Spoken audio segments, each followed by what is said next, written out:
प्रति ऐसा कि तुम्हारे समस्त अनर्थ और पापों का नाश हो जाएगा, तुम भगवत प्राप्त हो जाओगे।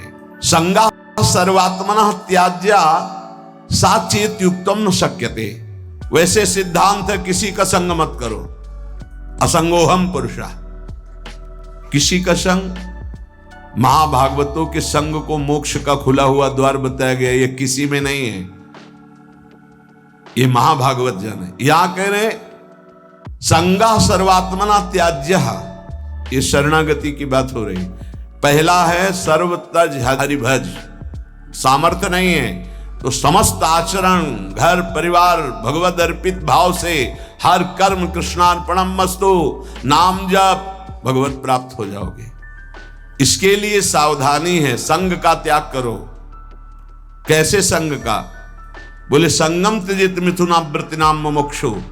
जो मिथुन कहते हैं दो को, जो दो के संयोग से सुख प्राप्त होता है। एक आपकी रसेंद्रिय, एक वस्तु, इसके संयोग से प्राप्त सुख में जो मगन, शब्द और श्रवणेन्द्रिय संयोग के प्राप्त से, शरीर और जनेन्द्रिय संयोग के सुख, रूप और नेत्रेंद्रिय, ऐसे जितना ब्रह्मा के द्वारा रचा हुआ सुख है वो मिथुन सुख है। जो स्वा से मिलता है वो भगवदानंद है, जो पर से मिलता है वो मिथुन सुख है। जब हम भोगते तब सुख मिलता है, चाहे जिस इंद्रिय से हो। संगम त्यजेत मिथुन वृत्ति नाम मुमुक्षु। जो मुक्त होना चाहता है, भगवत प्राप्त करना चाहता है, वो शब्द स्पर्श रूप रस गंध का भोक्ता ना बन बैठे। कैसे फिर इससे निपटे? बोले भगवद अर्पित, भगवद अर्पित जीवन, भगवद अर्पित भोग, भगवद अर्पित विचार, मुक्त हो जाओगे। संगा सर्वात्मनः त्याज्य, पूर्ण रूप से संग का त्याग कर दे। न विषय संग, न विषयी पुरुष का संग, एकमात्र महाभागवतों का संग, भगवत प्रेमियों का संग बड़ा दुर्लभ है। साचेत युक्तम न शक्यते। यदि तुम ऐसा नहीं कर सकते तो शासद भी सह कर्तव्य संता संगम्य भेषजम। फिर ऐसा करो, जो सतमार्ग में चलने वाले व्यक्ति हैं केवल उन्हीं का संग करो।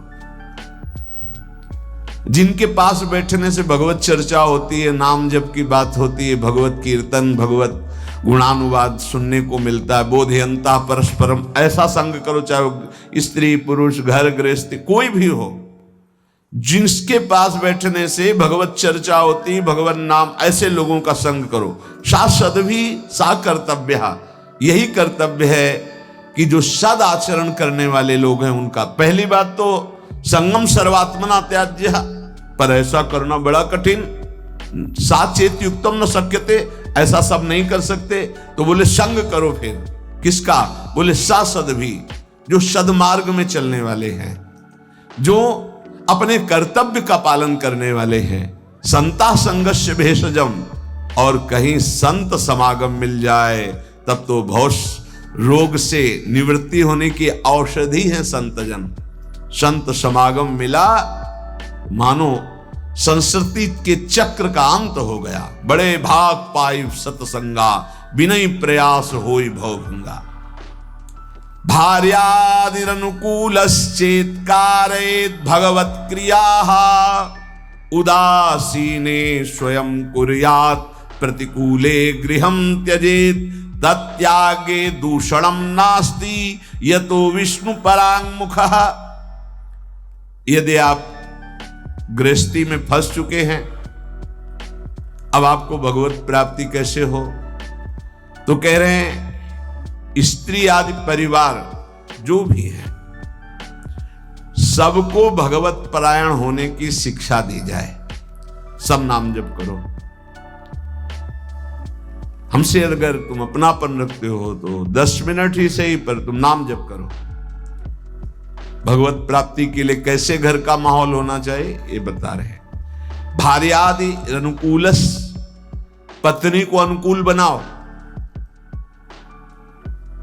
अनुकूल बनाने का मतलब उसको शासन के द्वारा अनुकूल नहीं बनाया जाता, किसी को प्रेम के द्वारा अनुकूल। प्रेम की भाषा बिना पढ़े लिखे लोग भी जानते हैं, पशु भी जानता है। छोटा बच्चा है दुलार करो, प्रेम से ऐसे पुचकारो, किलकारियां मानने लगेगा। अभी उसको कोई ज्ञान नहीं, लेकिन प्रेम की भाषा वो भी जानता है।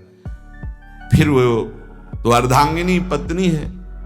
लोगों के हृदय में पता नहीं क्या धारणा बैठ गई है, पुरुष रूप में हो गए तो अपने को पता नहीं ब्रह्म मानते क्या मानते हैं, कि लड़की वाला ब्याह करने आ रहा है, तुमको अपनी बेटी तुम्हारे घर में भेज रहा है, तुम्हारे जीवन भर के लिए तुम्हारा साथी चुन रहा है, तो लड़की वाले की तरफ ऐसी भावना की जाती मानो कोई पाप करके आया, कि आज मेरी पुत्री सुंदर है, पढ़े लिखे है, पर हमारे पास धन नहीं, तो जहां जाता हूं अपमान होता है, नहीं इतने में तो नहीं होगा ब्याह। तुम्हारा केवल लड़का है इसलिए तुम इतने गर्व में हो,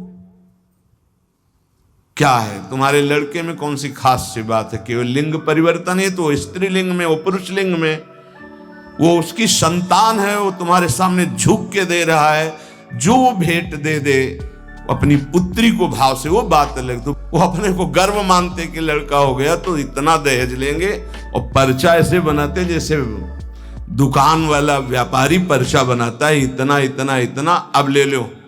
तो ऐसे दूल्हे का हाथ पकड़ करके लड़की वाले को घर ले जाना चाहिए कि राधे श्याम, क्योंकि हमने पैसा दिया है। कैसा विचार समाज का है। तुम अपनी कमाई से सुखी नहीं होना चाहते हो, अपनी पुत्री दे रहा है, कुछ ना कुछ भाव से अपनी पुत्री को दे रहा है, तुम्हारा क्या भाव है?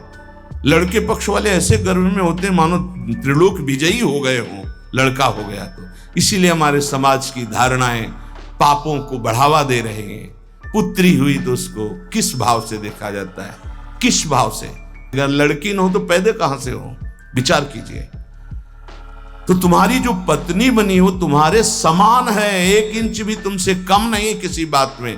ईश्वर का तत्व जो तुम्हारे हृदय में, उसके हृदय में जो पांच भौतिक दे तुम्हारी, वो उसकी दे, वो अपने घर का त्याग करके तुम्हारे घर में आई है, तुम्हारी अर्धांगिनी बनी है।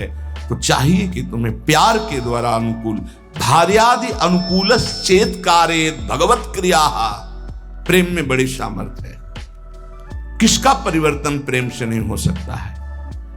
कभी समाज में अगर ये बात समझ में आ जाए कि ये दहेज लेना नरक जाने का कार्य है, बोले अमुक ने दहेज, उन्होंने मांगा नहीं था, स्वतः अपनी पुत्री के लिए दिया था। किसी को भी अगर हमारे व्यवहार में पुत्री के साथ बहुत सी सामग्री उत्साह के साथ देने का भाव तो उनके पास है, और उन्होंने दिया अपनी पुत्री को, तो आपने मांगा तो नहीं, वर पक्ष ने मांगा तो नहीं, आज बेचा जाता है। कैसी समाज की दुर्व्यवस्था है।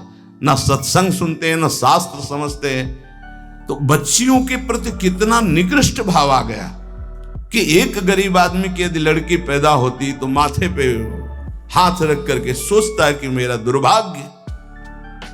कोसते हैं कि तूने लड़की क्यों पैदा की। अरे अगर हमारी मां नहीं होती तो हम कहां से प्रकट हो जाते? वो मां है, वो दैवी शक्ति है जो प्रकट हुई है। कैसी बुद्धि भ्रष्ट होती चली जा रही लोगों की कि बेटी के शब्द से उनको एक असौभाग्य लगता है कि अरे बेटा थाली बजाओ, चाहे वो पादुका से मार के घर से बाहर कर दे, बुढ़ापे में बेटी ही काम आएगी। फिर चलो पापा हमारे यहाँ, बूढ़े पिता के लिए बेटी तैयार है प्राण देने की। आज बेटियों के प्रति भाव यहां शास्त्र आज्ञा कर रहा है, भार्यानुकूलश्च, वो तुम्हारी अर्धांगिनी। तुम उसके साथ ऐसा कोई व्यवहार मत करो जो तुम्हारे को कभी अनुकूलता की बजाय प्रतिकूलता में आ जाए। और आप ध्यान रखना, ब्रह्मा जी बहुत चतुर हैं। जब देखा कि बेटियों की ऐसी अल्ट्रासाउंड करा लिया, ये देख लिया, वो देख लिया, ऐसा भाव, तो काम ऐसी कि तुम हटा ही नहीं सकते हो। आगे की समझ गए होगे चर्चा। इस बात को समझो, तुम पाप करोगे तुम्हें भुगाने के लिए उसी जीवात्मा को भेजा जाएगा, और ऐसे रूप में भेजा जाएगा कि तुम्हारा कुछ बस नहीं चलेगा। ये जो घर गृहस्थी में भ्रूण हत्या, गर्भ हत्या में प्रार्थना करते हैं, आज वो समय नहीं कि बेटी हुई तो तुम्हें माथे पे हाथ रखना। आज राष्ट्रपति बनी बेटी भारत की। हम बार बार कहते हैं, अभी क्रिकेट मैच की पूरी बेटियां ही आई थी, बहादुर। एक सेना नायक आई थी, होश उड़ जाए उसकी दृष्टि मिलाने में। ये शेरनी भारत की दैवी शक्तियां है। एक कैसा विचार बन रहा है, पति अपने को भगवान समझता है, पत्नी को भगवत भाव में नहीं देखता है, कलह अशांति मची रहती है। अब अगर आप कह रहे हैं कि हमारी पत्नी ही ऐसी है, तो आज तुम बहुत सीधे साधे दिखाई दे रहे हो। तुम्हारे कर्म ऐसे थे कि उस देवी के रूप में आई हर प्रतिकूलता तेरे सामने। अब अगर आप अनुकूल चलना नहीं सीखोगे तो भगवान का विधान ऐसा है कि तुम्हें हर कदम पर दुख प्रदान करेगा। समान भाव, इसलिए भगवान शिव ने दिखाया कि आधा शिव तो आधा शक्ति, यही स्वरूप सब शिव स्वरूप है, सब भगवत स्वरूप है। यही होना चाहिए। अर्धांग पे विराजमान अंबा, और इधर भगवान शिव, इधर अंबा का स्वरूप वही है, दूसरा कोई नहीं है। भगवान ही पत्नी के रूप में है। शास्त्र आज्ञा कर रहा है भगवत प्राप्ति के लिए भार्यादिरनुकूलश्च, पहले पत्नी को अनुकूल बनाओ, भगवान को अनुकूल बनाने के लिए परिवार में भगवत भाव पहले लाओ। कलह अशांति, ऐसे प्रेम में बहुत बड़ी ताकत है। इसीलिए हम कहते हैं आज हमारे जो भागवतिक प्रेम की तरफ चलने की बात, जाने दो सांसारिक प्रेम का नाश हो रहा है। ये जो चला है ना आजकल, बच्चा बच्ची का इधर उधर का भाव, ये सब ये प्रेम का, प्यार का नाश कर रहा है। जो समर्पण होना चाहिए वो बिल्कुल बहुत सावधान, दोनों पक्ष को सावधान होने की जरूरत है। भगवत प्राप्ति गृहस्थी में कैसे करनी है तो बता रहे हैं कि भार्यादि अनुकूलश्चेत कारेत भगवत क्रिया, दोनों मिलकर के भगवत क्रिया करो। पति पत्नी मिलकर धर्म अनुष्ठान करते हुए, घर गृहस्थी के कार्य भगवत समर्पित करते हुए, दोनों नाम जप करते हुए। देखो अभी ये जो आप गर्भ हत्या, भ्रूण हत्या, गर्भपात करते हैं, आपका नाश कर देगा, आपको पता नहीं। ऐसी जगह आपको पीटेगा कि आप न बता पाओगे न रो पाओगे। हमारी प्रार्थना मान लेना, ये जो गर्भस्थ शिशुओं के साथ अत्याचार होता है, इसका परिणाम बहुत बुरा होता है। महान तेजस्वी अस्वस्थामा ब्रह्म ऋषि, गर्भस्थ शिशु परीक्षित पर प्रहार किया तो ब्रह्म तेजहीन करके मुंडन करवा कर, आज भी वो त्राहिमाम बोलता हुआ जहां भी होगा अस्वस्थामा, आज भी वो परेशान घूम रहा, केवल गर्भस्थ शिशु परीक्षित पर ब्रह्म अस्त्र का प्रयोग करने के कारण। और आप तो प्रयोग के, आप तो मार देते हो, आप नष्ट कर देते हो। सत्संग में आए इसलिए सबसे प्रार्थना है, अगर गर्भ हत्या की है तो उसका प्रायश्चित कर लो, और भूल से भी आगे कभी ऐसा मत करना, संयम से रहो। ऐसा कोई कार्य मत करो जिसमें पापाचरण हो जाए और भगवत प्राप्ति के लिए तुम्हारा उत्साह ही कभी न बने, ऐसे पाप बन जाए। भार्यादि अनुकूलश्च, ये हम इसलिए कि कई घटनाएं देखे। हम निमुआ घाट कानपुर में गंगा के किनारे, प्राय जहां एकांतिक घाट होते थे तो वहां व्यवस्थाएं, जैसे जो है आश्रम है तो एक भिक्षा मिल गई, दूर कुटिया कई बनी हुई संतों की खाली है, तो कुछ वर्ष वहां रह जाते थे, वहां रुके। तो आसपास के बड़े जो वैष्णव प्रवृत्ति के थे, भक्त प्रवृत्ति के थे, वो प्राय संतों का संग करने आया करते थे। तो उसमें एक बहुत ही धनी मानी ब्राह्मण आते थे।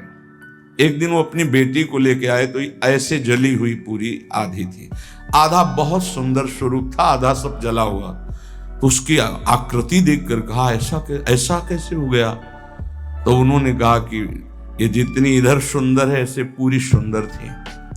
खूब हमारे पास धन था उस समय, बताया शायद है कि 30-35 वर्ष पहले ब्याह किया था रुपया दे के खूब।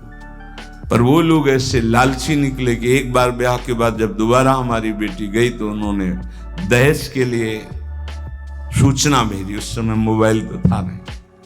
फिर हम गए, जो कुछ बना फिर दिया, पर उन्होंने, उन राक्षसों ने बख्शा नहीं। हमारी बेटी को चारपाई में बांधा, मिट्टी का तेल छिड़का और आग लगा दी। अर्थ के लोभ से आग लगाई तो भगवान की ऐसी कृपा, जहां गांठ थी वहीं से आग प्रारंभ हुई, जो रस्सी की गांठ थी। अब जलने वाला चेष्टा फौरन खुल गई, तो जीना के पास ही चारपाई में जीना में चढ़ गई, चढ़ के बगल वाले घर में ऐसे छप्पर में कूद गई और नीचे गई तो वो उनके बड़े भाई का था, जिस भाई का लड़का ब्याह हुआ था उसके बड़े भाई, उनके पास राइफल था। उन्होंने ही देखा तो तत्काल कंबल से सुरक्षा की और राइफल निकाली, बाहर निकले, कहा राक्षसों हम तुम्हें बताएं, और उसकी सुरक्षा करके पुलिस तक पहुंचाई। बोले तब ये जिंदा हमें वापस हुई, मुकदमा चल रहा है। अब वो ऐसे पूरी जली हुई, क्या उसका अभिशाप उनको सुखी, कभी आगे चल किस योनियों में जाएंगे क्या पता। ये जो धूप समय की ये भावनाएं हटा देनी चाहिए। तुम्हारी दासी है, ऐसी भावना नहीं रखें। हाँ, भाव रखना चाहिए कि मेरे प्राणनाथ भगवत स्वरूप है, मेरे पति हैं। तो ऐसे ही पत्नी के प्रति भाव रखा जाता है, ये मेरी अर्धांगिनी है, मेरी प्राण प्रिया है, इसका सर्वस्व हमारी संपत्ति पर, हमारे ऊपर हम अगर कोई भी कार्य करेंगे तो इससे सलाह ले करेंगे, दोनों मिलकर के। भार्यादि अनुकूलश्चेत् कारयेत् भगवत क्रिया, दोनों मिलकर कोई धर्मानुष्ठान करें। अकेले का गृहस्थी का विषय है, अकेले तुम बोले हम जा रहे हैं मुक्ति, नहीं, पहले अनुमति लीजिए। यहां तक कि महापुरुषों ने सन्यास भी लिया है तो पहले मनाया है, अनुमति ली है। जब उन्होंने अनुमति दे दी तब आगे की क्रिया हुई। माता से अनुमति और पत्नी से अनुमति अत्यंत आवश्यक है। अगर मां विराजमान है तो उसका आदेश, और पत्नी विराजमान तो भले वृद्धा हो गई है पर उसका अधिकार। हमारे शास्त्र में लिखा है यदि वो वानप्रस्थ में जाना जाता है तो ऐसे बात की करे पत्नी से कि यदि आप अपने रहकर जीवन व्यतीत करना चाहते तो मुझे आदेश करें, मैं तप के द्वारा अपने जीवन को भगवान में मिलाना चाहता हूँ। और यदि आप हमारे साथ चलना चाहते तो आपका स्वागत है, हम दोनों बैरागी होकर चले। वो जैसा अनुमति दे ऐसा शास्त्र आज्ञा करता है। ऐसे नहीं मनमानी कि हम स्वतंत्र हैं किसी भी तरह। अगर कोई धर्मानुष्ठान करते हो, पत्नी आपकी है, वो आपका साथ ना दे वो बात अलग है।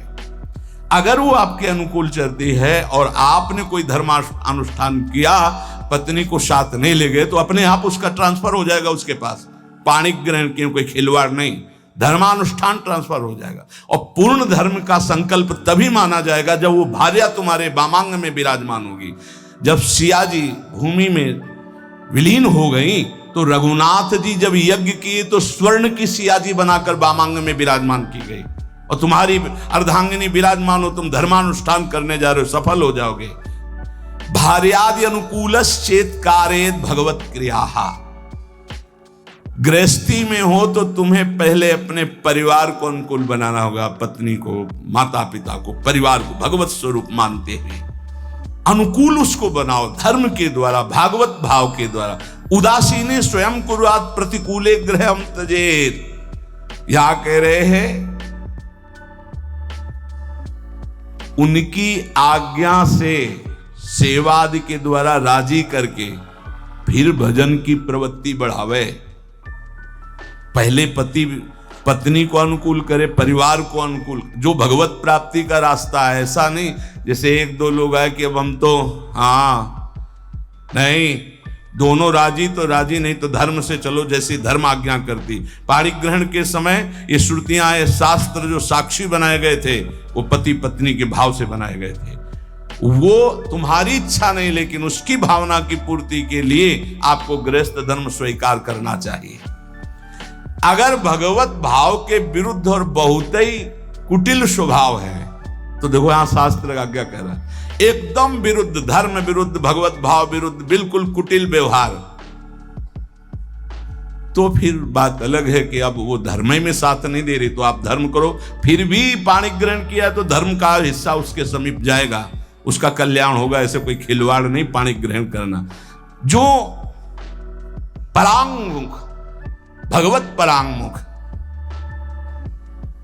भगवत विमुख है, वो कोई भी हो, फिर तो जाके प्रिय, ये सिद्धांत तब लागू, जाके प्रिय न राम वैदेही तजिए ताहि कोटि वैरीशम यद्यप परम शनेहि। अनुकूलस्य संकल्पाः प्रतिकूल विसर्जनम रक्षस्यतीति विश्वासो भरतत्वे वर्णे यथा आत्मनैवेद्य कार्पण्ये षड्विधा शरणागते। अब शरणागति का स्वरूप समझिए। प्रभु के अनुकूल सदैव चलना, इस शरणागति का संकल्प कर लेना चाहिए।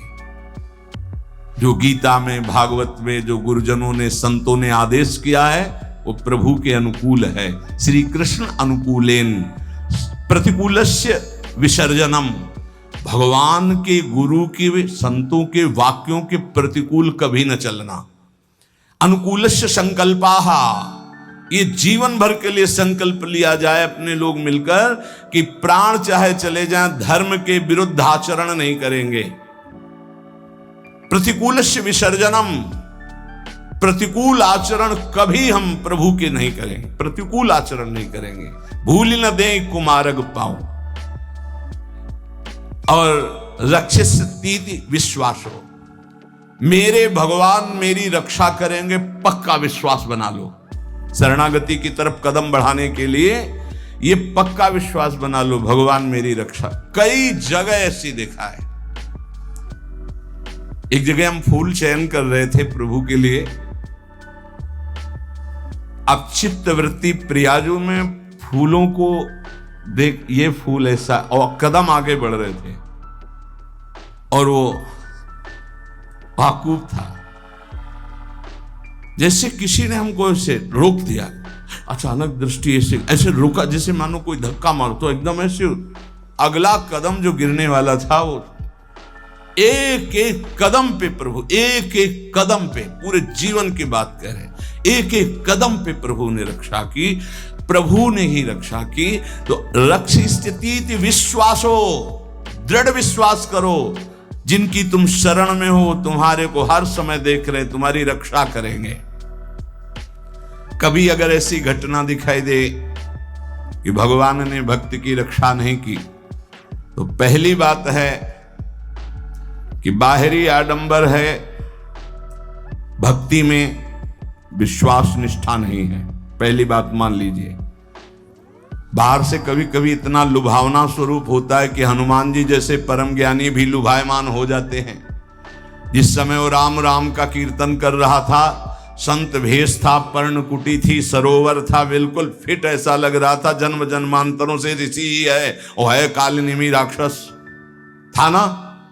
हनुमान जी जैसे परम ज्ञानी प्रभावित हुए कि नहीं हुए? जाके प्रणाम किया, बोले मैं बैठे बैठे देख रहा हूं। अब रावण का पार्षद, उसको पता है युद्ध हो रहा है, बोले राम रावण युद्ध हो रहा है। महाराज मुझे पता है आप संजीवनी बूटी लेने जा रहे हैं। अरे महाराज आप तो त्रिका लग गए। बोले हाँ, तुमको भी त्रिका लग बना सकता हूं। महाराज आदेश करो। बोले नहा के आओ, गुरु मंत्र दे रहे हैं। बिल्कुल भोले भगत की तरह हनुमान जी महाराज है। स्नान करने गए तो रघुनाथ जी ने प्रेरणा करी मकरी को। जब पकड़ा हनुमान जी को, हनुमान जी ने मुष्टिका का प्रहार किया तो वो देवी की रूप, अप्सरा के रूप में प्रकट हुई और कहा ये राक्षस है, भगत नहीं है। अच्छा, बोले कालनेमी राक्षस है, केवल आपको भगवान के सेवा से विमुख करना चाहता है, क्योंकि ये किसी भी तरह रात व्यतीत हो जाए ऐसा। बोले ऐसी सोच को तो हम तत्काल नष्ट करते हैं। हनुमान जी के बोले आओ गुरु मंत्र ले। बोले नहीं, पहले गुरु दक्षिणा ले आप। पूछ में लपेटा, गुरु दक्षिणा दी, जय श्री राम। देर नहीं लगी, पहुंच गए द्रोणागिरी पर्वत। तो कभी कभी ऐसा होता है कि हम जैसे देख रहे हैं तो वैसा नहीं होता। दूसरी बात, कभी कभी ऐसा होता है कि किसी भगवत प्राप्त महात्मा के ऊपर भी ऐसी घटनाएं देखी गई, उनका अंतिम निर्णय ऐसा ही भगवान ने पहले से निश्चय कर रखा है। तीसरी बात होती है कि कभी कभी हम भक्त को गिरते हुए देखते हैं, भ्रष्ट होते होते, तो कीन हो इस कबहू अभिमाना, सुख वंचा कृपा निधाना। नहीं तो दृढ़ विश्वास रखो, रक्षिष्यति विश्वासो, दृढ़ विश्वास, भगवान तुम्हारी रक्षा करेंगे, पक्का रक्षा करेंगे।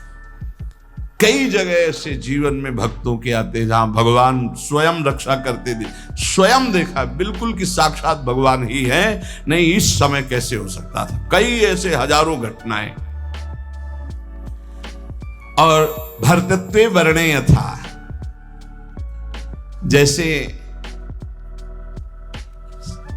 स्वामी सेवक को, जैसे अर्धांगिनी को धर्मज्ञ पति सदैव पोषण करता है। ऐसे उदाहरण कैसे बन सकता है भगवान के लिए? कोई प्राकृतिक उदाहरण है? भगवान सदैव अपने भक्त का स्वयं भरण पोषण करते हैं। योगक्षेमम भाम्यम स्वयं। एक बार इसी श्लोक पर किसी को संशय हुआ, बड़े विद्वान थे, कि अनन्यश्चिन्तयन्तो माम ये जनाः परिपासते तेषां नित्याभियुक्तानां योगक्षेमं वहाम्यहम्। जो मेरा अनन्य चिंतन करता है उसके योगक्षेम का वहन मैं करता हूं। तो बोले कभी ऐसा नहीं। भगवान को चाहिए था कि कराम्यहम्, मैं करवा देता हूं व्यवस्था। वहाम्यहम् क्या स्वयं आते हैं? तो उन्होंने ऐसे काट करके गीता के शब्द को लिखा कराम्यहम्। लिखा है योगक्षेमं वहाम्यहम्, उन्होंने लिखा कराम्यहम्। अब जो विघ्न शुरू हुआ, कई दिन भारी वर्षा, ना भोजन, ना कोई जजमान, ना कोई, हर अव्यवस्था ही अव्यवस्था, त्राहिमाम मच गया। स्वयं भगवान श्याम सुंदर भोजन की सामग्री सब लेकर के आए। जब वो घर पे नहीं थे, गए हुए थे, देखा बड़ा सुंदर बालक और यहां से खून निकल रहा है, रक्त निकल रहा है। तो उन्होंने कहा कि बेटा ये कैसे? उनकी पत्नी ने कहा। तो उन्होंने कहा मां, ये जो विद्वान ब्राह्मण तुम्हारे पति हैं उन्होंने चाकू से हमें काट दिया है। ऐसे निर्दयी कैसे हो सकते हैं? तुम किनके बेटे हो? कौन हो? बोले मत जानो, मैं आपको भी और आपके पंडित जी को भी बहुत प्यार करता हूं। ये लो सामग्री, कई दिनों के लिए ऐसी सामग्री, और ये लो रत्न रख दिया, इन्हीं से खूब खाते पीते रहना। उनको बता देना कि ऐसे अपराध न किया करें। जब पंडित जी लौट के आए तो उनके अर्धांगिनी, तुम इतने निर्दयी हो गए हो? तुमने इतने सुंदर सुकोमल बालक के भाल पर चाकू मार दी? कि पागल हो? पागलों जैसी बात कर। बोले विश्वास करो, देखो ये सामग्री, रत्न आदि वो रख गए हैं। और 9 किशोर बालक था, 14 वर्ष का, और वो कह रहा था पंडित जी ने। तो उनको, ओहो, मैंने गीता जी के एक शब्द को काटा था, वहाम्यहम्। ओ प्रभु मुझे क्षमा करो, मुझे पता नहीं था। हम तो शब्द समझ रहे थे। गीता जी तो साक्षात आपका अंग है, वांग्मय स्वरूप है। और आज मुझे पता चल गया कि आप वहाम्यहम् स्वयं करते हैं। कराम्यहम् किसी को भेजते नहीं, स्वयं आते हैं। हम पहचान नहीं पाते, श्री कृष्ण स्वरूप में आते हैं। तो विश्वासो भरतत्वे वर्णे यथा, भगवान तुम्हारे जीवन भर और जीवन के बाद का भी ठेका लेते हैं यदि तुम शरणागत हो। आत्मनि वेद्य कार्पण्य, आप अपने आप को समर्पित कर दो भगवान की शरण में और दीन हो जाओ। दैन्य भाव, दीन हो जाओ। दीन का मतलब वास्तविकता से देखो, हम कुछ नहीं कर सकते। हमारे भगवान हमको मनुष्य दे दिया, हमको सत्संग दिया, हमको नाम जपने की प्रेरणा दी, हमको नाम मिला, नाम की सामर्थ्य जागृत हुई, भगवत प्राप्ति हुई। सब में केवल भगवान की विशेष कृपा ही कृपा। सर्वसंग परित्याग, असमर्थ हैं तो साधु संग तुम्हें समर्थ बना देगा। भगवत सेवा के अनुकूल भाव पदार्थ ग्रहण करो, प्रतिकूल पदार्थों का, भावों का, व्यक्तियों का त्याग करो। परिवार को अनुकूल बनाने की चेष्टा करो, पत्नी पुत्र आदि से वैर विग्रह झगड़ा आदि मत करो। भाग करके कहीं जाने की जरूरत नहीं कि हम परिवार त्याग दिए। पहली बात, वहीं रहकर भजन। यदि वहां सब प्रतिकूल व्यवहार है और भगवत विमुख जन है, फिर आपके लिए छूट है। क्या? आप अपने भगवत भाव को पुष्ट कर सकते हो। 5वां, दृढ़ विश्वास प्रभु में, आत्मनिवेदन और दैन्यता, ये महान सद्गुण शरणागति के अंतर हैं।